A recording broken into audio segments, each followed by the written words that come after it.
સાબરમતી આશ્રમથી નીકળેલી એનસીસી વિદ્યાર્થીનીઓની દાંડી યાત્રા આમોદ આવતા ભવ્ય સ્વાગત કરાયું। સ્વચ્છ ભારત, વ્યસન મુક્ત ભારત, ફિટ ઇન્ડિયા, સશક્ત મહિલા જેવા સંદેશ સાથે દાંડી યાત્રા નીકળી।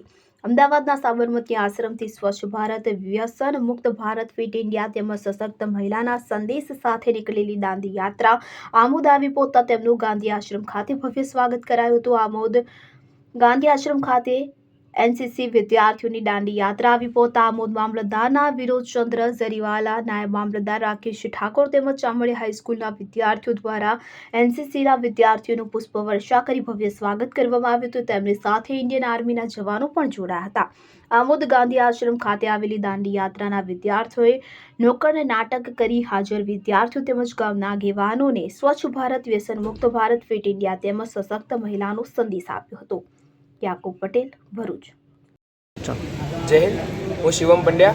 હું તમને આ જે દાંડી કૂચ છે એના વિશે થોડી ઇન્ફોર્મેશન માહિતી આપીશ। આ દાંડી યાત્રા 1930માં જે ગાંધીજીએ કરી હતી તે જ દાંડી યાત્રાને અમે રિપ્રેઝેન્ટ કરવાના છે। અને આ દાંડી યાત્રા ગાંધીજીએ તે સમયે જે અંગ્રેજોએ બ્રિટિશર્સે ઇન્ડિયન્સ પર જે ટેક્સ લગાવ્યો હતો 40%થી પણ વધારે, તે ટેક્સને તોડવા માટે કર્યો હતો। કારણ કે મીઠું એક સામાન્ય વસ્તુ છે, જે ગરીબ હોય કે અમીર હોય સૌના ઘરમાં ખવાતું હોય છે, વપરાતું હોય છે।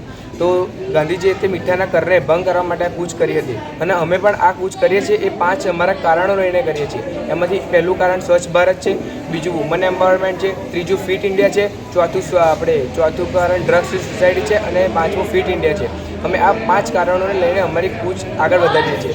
કારણ કે અત્યારના સમયમાં તમે જુઓ છો કે જે વુમન એમ્પાવરમેન્ટની વાત કરીએ તો જે સ્ત્રીઓ છે અત્યારની સમયની, એમને એમના અધિકારો આપવામાં આવતા નથી। પછી ડ્રગ્સ ફ્રીની વાત કરીએ તો અત્યારે નાની ઉંમરના છોકરાઓ જે અભ્યાસ કરતા હોય છે તે નાની ઉંમરના 8મા 9મા ધોરણના છોકરાઓ સિગરેટ છે, ગુટખા છે વગેરે ખાતા હોય છે અને અમે તેમના વિશે તેમને અવેરનેસ ફેલાવીએ છીએ। અને આ દાંડી યાત્રા અમે અમદાવાદ સાબરમતીથી સ્ટાર્ટ કરી હતી અને અમારી આ યાત્રા દાંડી જઈને વિરામ પામશે। તેના વચ્ચેનું ટોટલ અંતર 410 કિલોમીટર છે।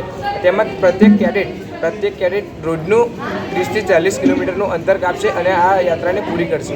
જય હિન્દ।